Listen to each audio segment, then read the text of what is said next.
Friends, welcome to my YouTube channel. Anupama upcoming episode के update आपके लिए लेकर आई हूँ। वीडियो शुरू करने से पहले मेरी आप लोगों से एक छोटी सी रिक्वेस्ट है, प्लीज वीडियो को हाइप कर देना एंड चैनल को सब्सक्राइब कर देना। Thank you. अनुपमा गुस्से में गौतम से कहती है कि पिछली बार डंडे से मारा था, लेकिन इस बार डंडे मारकर तुम्हें गटर में गिरा दूंगी। तभी गौतम कहता है कि माँ घर में बच्चे पालने के लिए होती है, लड़ाई करने के लिए नहीं।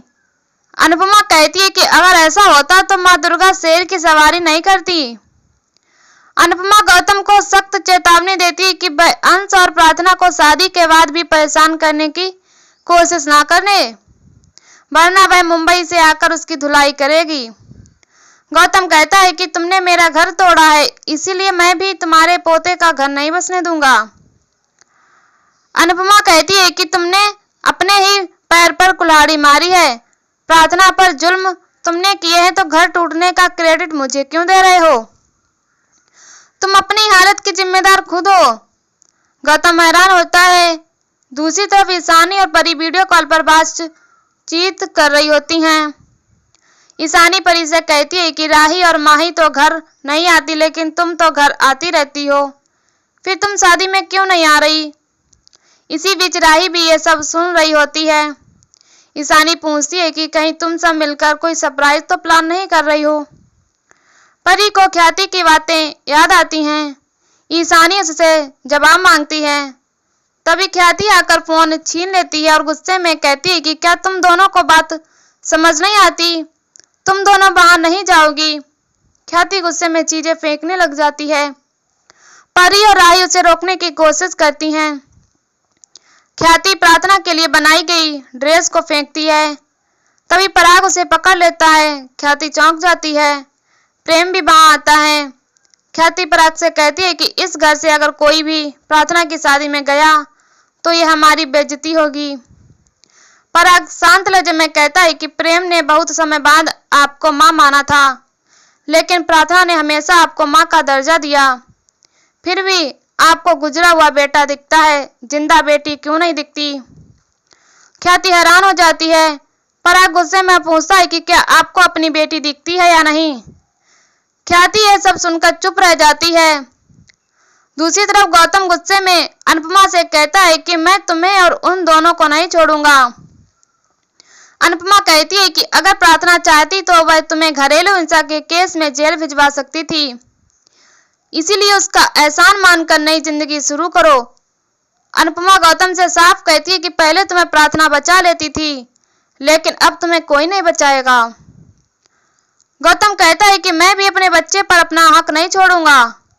तुम्हें भी तोड़कर बिखेरना अच्छे से आता है। अनुपमा चप्पल लेकर उसे धमकाती है कि मुझे भी चमड़ी उधेड़ना अच्छे से आता है। अनुपमा गौतम को वहां से भगा देती है। गौतम डर कर चला जाता है। इसके बाद बाबूजी आते हैं तो अनुपमा कहती है कि उन्हें गौतम से अंश और प्रार्थना की रक्षा करनी होगी। बाबूजी भरोसा देते हैं कि हम सब अंश और प्रार्थना के साथ हैं। अनुपमा बताती है कि फिनाले के बाद उसे मुंबई लौटना है, इसीलिए उन्हें ही अंश और प्रार्थना का साथ देना होगा। बाबूजी कहते हैं कि तुम साथ रहोगी तो हमें हिम्मत मिलेगी। अनुपमा कहती है कि मैं नहीं रहूंगी, आप लोगों को ही हिम्मत करनी होगी। मैं जाने से पहले मिस्टर कोठारी से बात करके जाऊंगी। दूसरी तरफ प्रेम ख्याति से पूछता है कि आप इतनी पत्थर दिल क्यों हो गई है? ख्याति गुस्से में कहती है कि पुराने घावों ने उसे ऐसा बना दिया है। ख्याति कहती है कि मैंने प्रार्थना को सगी बेटी से बढ़कर प्यार दिया है, लेकिन उसने अपना दुख और दर्द अपनी माँ को नहीं बताकर उस अनुपमा को बताया। उसको अपनी माँ से ज्यादा भरोसा अनुपमा है। वह घर छोड़कर भी मेरे बेटे के कातिल के घर गई। ख्याति दुखी होकर कहती है कि प्रार्थना ने एक बार भी मेरे बारे में नहीं सोचा कि मुझे कितना दुख हुआ होगा।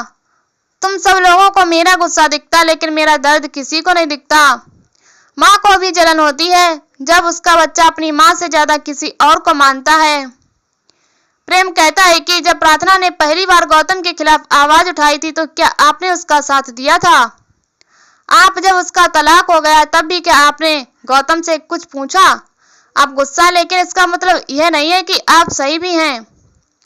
ख्याति कहती है कि तुम्हें तो अनुपमा के अलावा कोई सही नहीं लगता। जिन बच्चों के लिए मैंने अपने सगे बेटी को त्याग दिया वो बच्चे मेरे होने के वजह अनुपमा के सगे हो गए, तो क्या मुझे बुरा नहीं लगेगा? जिस औरत ने मुझसे मेरे तीनों बच्चों को दूर कर दिया उससे मुझे नफरत क्यों नहीं होगी? ख्याति रोते हुए कहती है कि आप सबको मैं पागल लगती हूँ, लेकिन मैं पागल नहीं हूँ। मुझ में खालीपन आ गया है। अनुपमा ने मुझे अंदर से खाली कर दिया है। ख्याति दुखी होकर चली जाती है। प्रेम और पराग हैरान रह जाते हैं। दूसरी तरफ तोसू बोर्ड पर अपने लालच का नया प्लान बना रहा होता है। तभी पाखी वहां आती है और उससे पूछती है कि ये क्या है। तोसू कहता है कि ये मेरे अमीर बनने का हिसाब है। पाखी कहती है कि आप क्या सस्ते नशे करने लग गए हो। तोसू से बोर्ड दिखाता और बताता है कि कोठारी परिवार में से मोटी व जल्द ही भगवान के पास चली जाएंगी और प्रार्थना को बच्चा होने के बाद कोठारी परिवार अपना गुस्सा भूल जाएंगे। उनकी सारी जायदाद प्रेम और प्रार्थना राजा और बादशाह को मिलेगी। राजा का हिस्सा परी का भी होगा और प्रार्थना का हिस्सा अंश का होगा। उसके बाद परी और अंश के हिस्से से हम मालामाल बन जाएंगे। पाखी की आंखों में भी चमक आती है। तोसू खुश होता है। पाखी कहती है कि यह सब होने में अभी बहुत साल लगेंगे, तब तक हम बूढ़े हो जाएंगे। मेरे लिए तो यह डांस कंपटीशन ही काफी है। तोसू और पाखी बहस करते हैं और तोसू पाखी को भगा देता है। तोसू अपने इस प्लान को लेकर बेहद खुश होता है। दूसरी तरफ राही अंश के बचपन की फोटो देख रही होती है और उसे याद करती है। प्रेम आता है और राही से कहता है कि अगर तुम्हारा शादी में जाने का मन है तो खुद को मत रोको। तुमने अंश को हमेशा अपना भाई माना है, तो क्या भाई की शादी में बहन नहीं जाएगी? राही कहती है कि मैं माँ को दुख नहीं दे सकती। प्रेम कहता है कि हमें प्रार्थना की खुशी भी देखनी होगी। वह भी उम्मीद कर रही होगी कि उसके मायके वाले आएंगे। राही कहती है कि तुम प्रार्थना की खुशी में शामिल हो जाओ और मैं माँ के दुख में शामिल हो जाऊंगी। प्रेम कहता है कि तुम्हारे नहीं जाने से माँ का दुख कम नहीं होगा। उनका दुख एक दिन का नहीं है, लेकिन प्रार्थना की शादी में हम सिर्फ एक बार ही शामिल हो सकते हैं। रिश्तों में दो नाव पर ही सवार होना पड़ता है। इसी बीच पराग प्रार्थना के लिए सगुन लेकर आता है और कहता है कि सगुन मायके से जाता है और मेरी बेटी की शादी का जोड़ा और सगुन भी मायके से ही जाएंगे। हमारी तरफ से तुम दोनों ये सगुन लेकर जाना। प्रेम पराग को भी साथ चलने के लिए कहता है। पराग कहता है कि मैं पिता हूँ लेकिन पति भी हूँ। मैं ख्याति जी की सोच नहीं बदल सकता, लेकिन उनके पास तो रह सकता हूँ।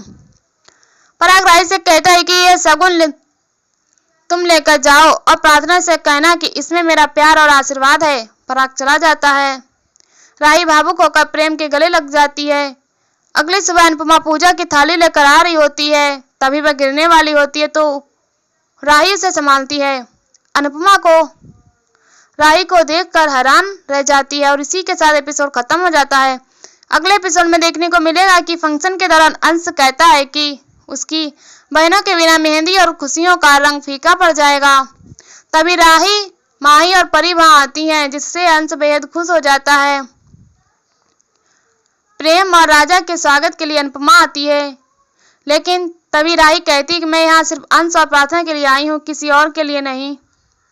इसके बाद पाखी राही को जसप्रीत और भारती के खिलाफ भड़काती है कि मम्मी रिश्तों का रिप्लेसमेंट बहुत आसानी से ढूंढ लेती है। ये भारती और जसप्रीत ऐसे बर्ताव कर रही हैं जैसे ये मम्मी की सगी बेटियां हों। राही को जलन होती है और वह अपनी टीम से कहती है कि अंश और प्रार्थना की शादी में हम एक स्पेशल डांस करते हैं और दुनिया को दिखा देते हैं कि हम क्या चीज़ हैं।